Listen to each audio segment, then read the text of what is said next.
Let's bring in Oakland County Water Resources Commissioner Jim Nash with us now on the Oakland County MegaCast. Jim, thank you for being with us today.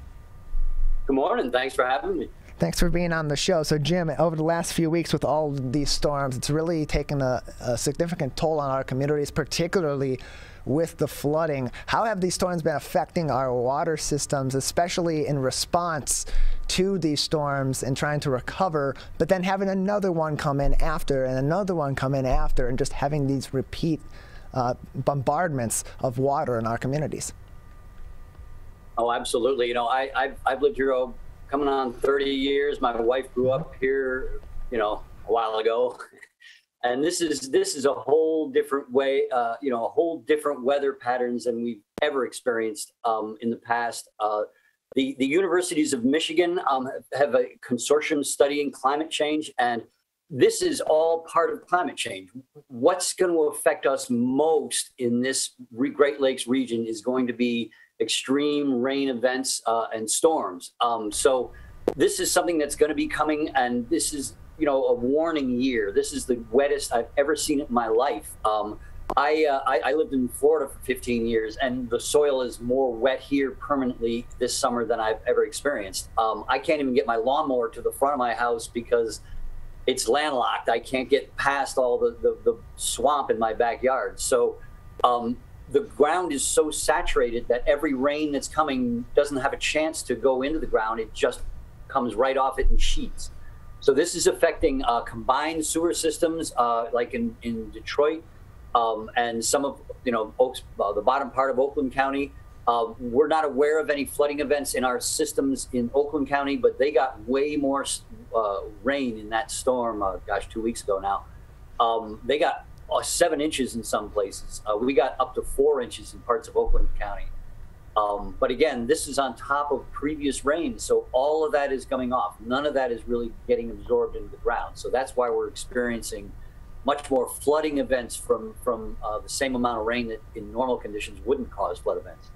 Well, Jim Nash, Oakland County Water Resources Commissioner, with us on the show. And Jim, maybe it's just a repeated nature of these major storms and this major flooding over the past several weeks that's increased the frustration. But you mentioned climate change. It's not just climate change that's a problem here. It's also just the general infrastructure of our local area here in southeastern Michigan and throughout the state of Michigan as well. That's seen the toll being taken on it and has been really impacting a lot of families, especially in areas like Dearborn and especially downriver in places like Detroit as well. Our infrastructure, frankly, to put it lightly, stinks. And climate change is not really going to help is not going to be a help of that going forward. So what are organizations like yours, the Oakland County Water Resources Commission, with partnerships with GLEWA and with the state of Michigan and so on, doing to plan going forward to not only combat climate change at the state level, but to combat what impact climate change is going to ultimately continue to have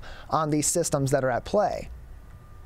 Absolutely. So the large systems that carry water and sewage to Detroit for treatment, for other things like that, are not as old as the community systems in a lot of our communities.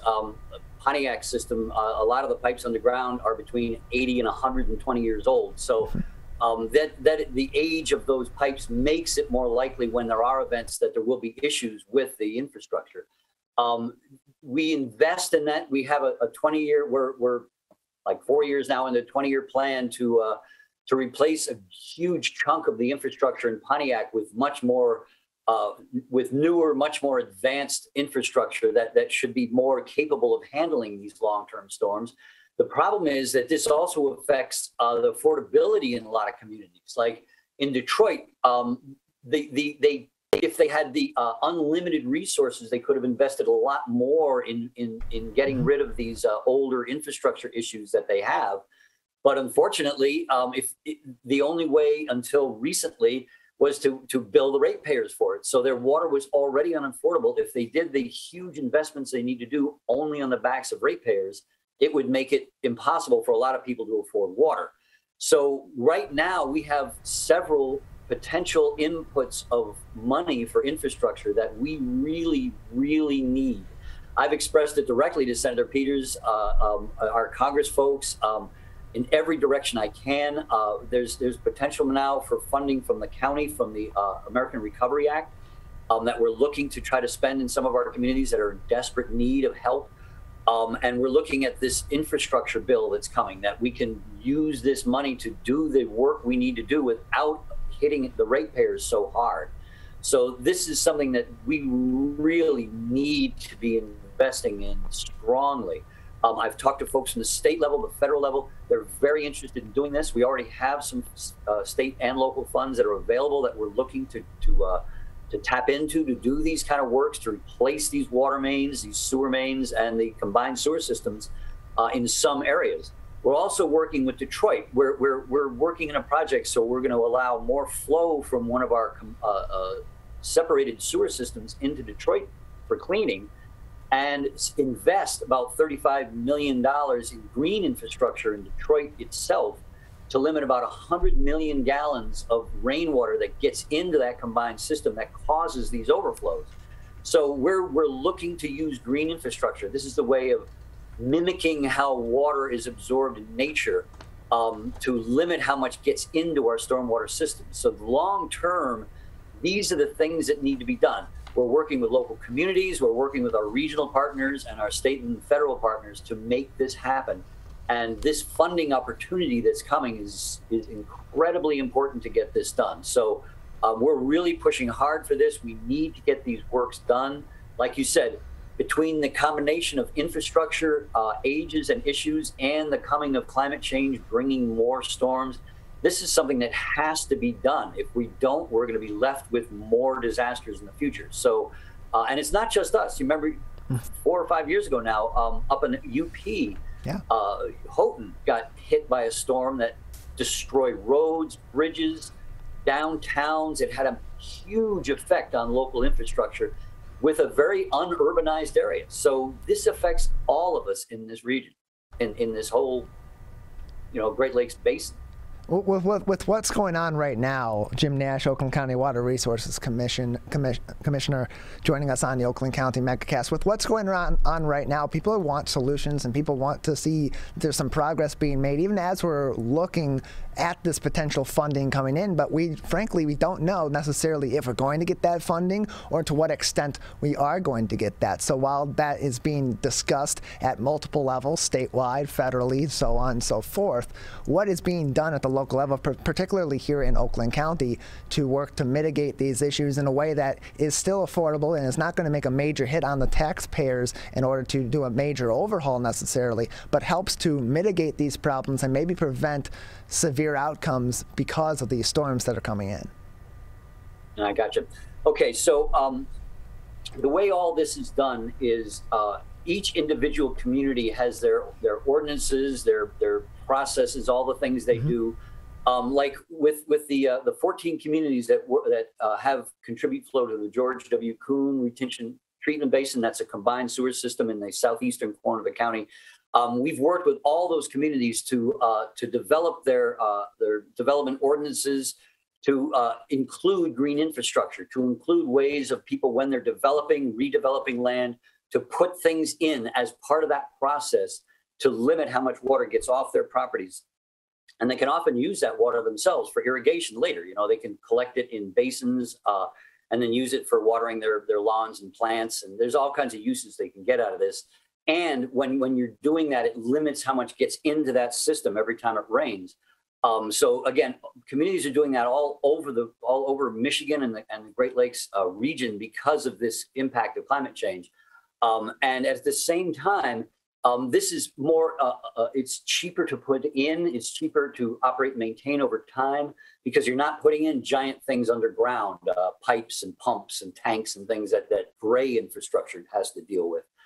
So you're limiting what's get into those systems.